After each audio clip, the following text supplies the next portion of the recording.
Pasintabi po sa susunod naming ibabalita. Patay ang isang lalaki matapos madaganan ng minamaneho niyang truck sa Quezon.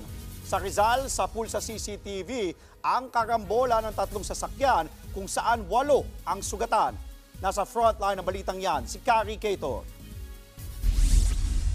Palikuna sa bahaging ito ng sumulong highway sa Antipolo City ang isang truck nang biglang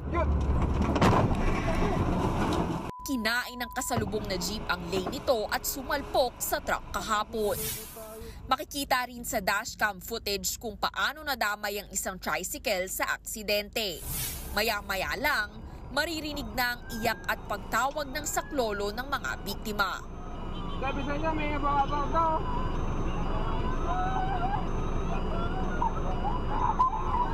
Sugatan ang driver ng jeep, 4 na pasahero nito at maging ang driver at 2 pasahero ng tricycle. Agad namang dinala sa ospital ang mga biktima. Ito yung bituka niya.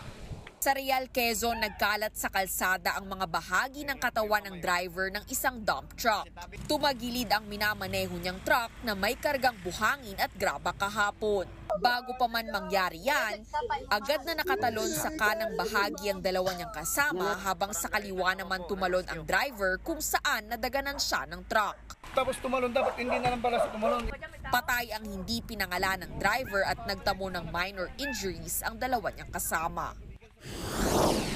Basag naman ang ulo ng motoristang ito matapos ang isang aksidente sa National Road sa Morong, Rizal kanina. Isa siya sa 3 patay sa banggaan ng 2 motorsiklo. Ayon sa mga otoridad, nasa magkabilang linya ang 2 motor nang mag-overtake ang mga ito at nagkasalpukan sa gitna ng kalsada. Dead on arrival sa ospital ang driver ng isang motorsiklo habang ginagamot pa ang isa. Patay rin sa aksidente ang mga sakay ng parehong motorsiklo.